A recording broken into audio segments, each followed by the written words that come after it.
नमस्कार। पीडी व्यास नाम है हमारा। आप देखना शुरू कर चुके हैं नारी दूत। चेतना संस्थान व प्राकृतिक चिकित्सा केंद्र के तत्वावधान में भाजपा नेता ओम आचार्य को दी गई भावपूर्ण श्रद्धांजलि। गंगासह रोड स्थित राजस्थान प्राकृतिक चिकित्सा केंद्र का सभागार आज सुबह रह कर शिक्षकियों से गूंज उठा। ये दुखद क्षण नजर आया भाजपा के वरिष्ठ नेता एडवोकेट ओम आचार्य के निधन के बाद आयोजित सर्वदलीय श्रद्धांजलि सभा में, जब अधिकांश वक्ता ओम जी के संस्मरण सुनाते हुए भावुक हो गए। अनेक वक्ताओं ने रूंधे गले से अपने प्रिय नेता को श्रद्धांजलि दी। यहाँ भाजपा, कांग्रेस सहित सर्व समाज के अनेक लोग मौजूद थे। लोगों ने 2 मिनट का मौन रखकर श्रद्धांजलि भी दी। इससे पहले कार्यक्रम के आयोजक चेतना संस्थान के अध्यक्ष वेद प्रकाश चतुर्वेदी ने ओम जी के साथ बिताए अपने संस्मरण सुनाए तथा आयोजन पर प्रकाश डाला। श्रद्धांजलि सभा में आए सर्वदलीय नेताओं व शुद्धिजनों का आभार प्राकृतिक चिकित्सा केंद्र के बनवारी लाल शर्मा ने ज्ञापित किया। मंच संचालन पत्रकार धीरेन्द्र आचार्य ने किया तथा उन्होंने ओम जी के व्यक्तित्व व संघर्ष की तुलना अटल बिहारी वाजपेयी से करते हुए अटल जी की अनेक कविताएं भी सुनाई। श्रद्धांजलि सभा को संबोधित करते हुए केंद्रीय कानून मंत्री अर्जुन राम मेघवाल ने कहा कि ओम जी हमारे पार्टी सहित मेरे व्यक्तिगत मार्गदर्शक भी थे। वे हमेशा मुझे प्रोत्साहित करते थे।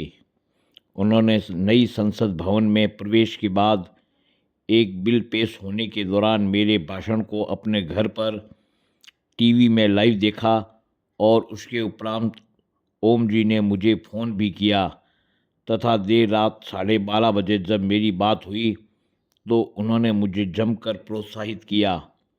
वे सदैव हमारे संस्मरण में जिंदा रहेंगे। इसलिए भाजपा कार्यकर्ताओं को उनके बताए मार्ग पर चलना चाहिए।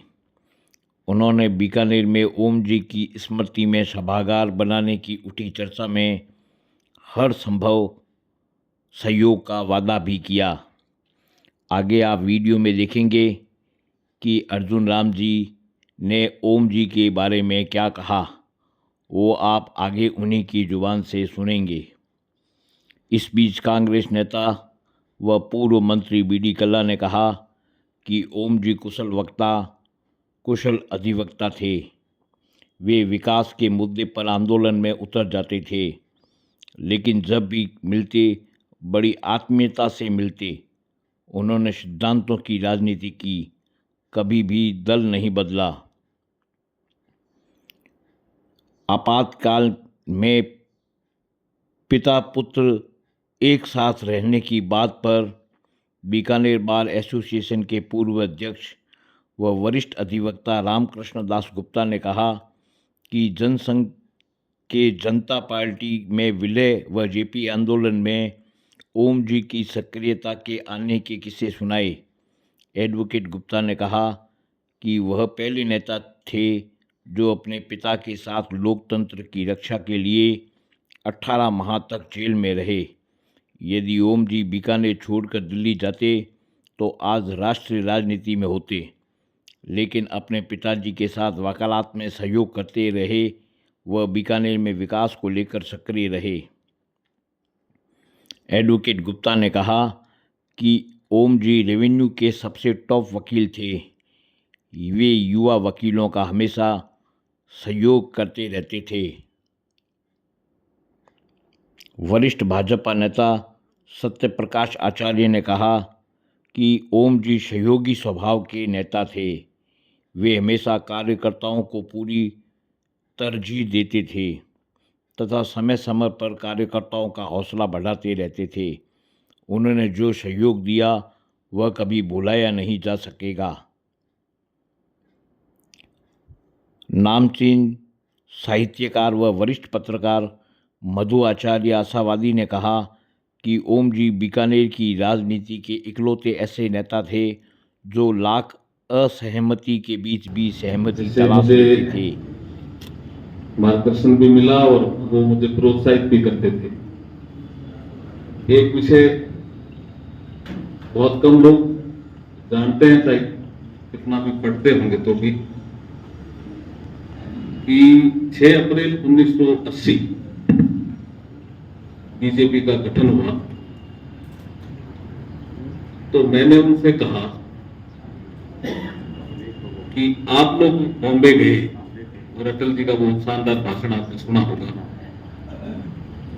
तो आपकी क्या स्मृति है, कैसा वो अधिवेशन था? मैं उनसे एक बार मिलने गया तो मुझे एक मार्गदर्शन उन्होंने दिया जो बाद में मैंने अडवाणी जी को भी जिक्र किया। उन्होंने कहा एक दोहरी सदस्यता को लेकर के जनता पार्टी में बहुत बवाल आ गया था और 6 अप्रैल 1980 को भारतीय जनता पार्टी बनी है तो सही है, लेकिन उससे पहले दिल्ली में एक बैठक हुई थी। तो मैंने कहा आप उसमें गए थे क्या? बोला मैं उसमें गया था। तो मैंने कहा आपके साथ और कौन कौन थे? उन्होंने मुझे कुछ 3-4 नाम बताए, या कुछ हनुमान जी उसमें थे या नहीं थे। थे क्या हनुमान जी? आप? हाँ, 3-4 लोग और थे। लेकिन वो जो थॉट उन्होंने बताया कि अटल जी की विचारधारा कई लोगों को सूट नहीं कर पा रही थी। मैंने कहा अटल जी की विचारधारा क्या आप समझे नहीं अर्जुन जी? अटल जी पहली बार बीजेपी में गांधीयन थॉट ला रहे थे और जो पंच निष्ठाएं हैं उसमें एक निष्ठा गांधीयन थॉट की थी, उसको लेकर के विवाद था। अन्यथा दिसंबर में ही पार्टी का गठन हो जाता और उसके लिए कितने ही लोगों से चर्चा करनी पड़ी, उसमें मैं भी उसमें सम्मिलित था। तो मैं धीरेन्द्र जी की उस बात से तो सहमति प्रकट करता हूं कि वो अगर दिल्ली और कहीं आसपास अपना कर्म क्षेत्र बनाते तो निश्चित रूप से जो राष्ट्रीय नेतृत्व है वो उनके विचारों से लाभान्वित होता। तो मैंने कहा आपका इसमें क्या योगदान? बोला हमारे लोग भी कहते थे गांधीयन थॉट नहीं आना चाहिए, लेकिन मैं अटल जी के बात से सहमत हूं कि गांधीयन थॉट आ जाए तो क्या बुरा है। अटल जी ने कहा अगर पार्टी का विस्तार करना है इस देश में तो गांधीयन थॉट को ले लो, जो अच्छी चीजें ले लो। तो गांधीयन थॉट पहली बार भारतीय जनता पार्टी के पंच निष्ठाओं में जुड़ा। उसमें ये जानकारी मेरे को ओम जी ने दी भाई, और किसी से मेरे पास ये जानकारी नहीं है, जबकि मैं अध्ययन करने वाला आदमी हूं, अध्ययन करता रहता हूं। और बाद में मैंने जब ये अडवाणी जी को बताया, उन्होंने कहा ऐसा करो doctor Shyama Prasad Mukherjee research centre में जाओ। तो मैंने कहा क्या करना? मैं एमपी बन गया था, उस समय की बात है। मैंने कहा क्या करना है कि उसमें ये जुड़वा दो, ये बात सही है। आपको किसने बताई? मैंने कहा मुझे ओम जी आचार्य, तो वो एक तो घेवरजी जोशी जी को अच्छी तरह से जानते थे, एक दाऊजी आचार्य जी को जानते थे, एक शेरे चांद जी का वो नाम लेते थे। पता नहीं वो कोई बड़े आदमी रहे होंगे शेरे चांद जी, यहाँ है मजदूर नेता रहे। तो अडवाणी जी उनका जिक्र कर और मेरे को कहा कि आप जाना। तो मैं गया और doctor Shyama Prasad Mukherjee research centre में जाकर के जो ओम जी ने मुझे बताया था, उन्होंने कहा इसका जिक्र होना चाहिए, तो हमने जुड़वा दिया। एक तो ये उनसे मार्गदर्शन मैंने लिया। श्रद्धांजलि सभा में इन्होंने भी रखे विचार। श्रद्धांजलि सभा में भाजपा नेता ओम आचार्य को श्रद्धासुमन अर्पित करते हुए शिक्षाविद जानकी नारायण श्रीमाली, बीकानेर बार के अध्यक्ष रघुवीर सिंह, भाजपा नेता गुमान सिंह राजपुरोहित, सुरेंद्र सिंह शेखावत, उमेद सिंह राजपुरोहित, संपत पारिक, हनुमान चांडक, जिला महामंत्री मोहन सुराणा, भाजपा ओबीसी मोर्चा के प्रदेश अध्यक्ष चंपालाल गेदर, भाजपा अनुसूचित जाति जनजाति मोर्चे के प्रदेश अध्यक्ष कैलाश मेघवाल, बीकानेर देहात कांग्रेस के अध्यक्ष विश्नाराम शियाग, अशोक पड़िहार, केदार अग्रवाल, बुलाकी गहलोत, छह न्याती सभा के पाराशर नारायण शर्मा, मेघराज बोथरा, अधिवक्ता परिषद के सतपाल सिंह शेखावत, रामेश्वर पारिक, भरत ठोलिया, राम गोपाल सुथार, रमजान अब्बासी, चंद्र मोहन जोशी, एडवोकेट राधेश्याम सेवग, पत्रकार हरीश बी शर्मा, पत्रकार प्रमोद आचार्य ने भी अनेक संस्मरण सुनाए व ओम जी को प्रेरणादायी व्यक्तित्व बताया। श्रद्धांजलि सभा में ब्रह्मदत्त आचार्य, सूरजमल स्वामी, कर्मचारी नेता राम कुमार पुरोहित, बीकानेर प्रेस क्लब के अध्यक्ष भवानी जोशी, धीरज जोशी, शिव कुमार व्यास, राजस्थान न्यायिक कर्मचारी संघ के जिला अध्यक्ष गिरिराज बिस्सा, सचिव राम कुमार हर्ष, नारायण दास पुरोहित, कैलाशपति आचार्य व पार्षद शिव कुमार रंगा सहित अनेक गणमान्य लोग मौजूद थे।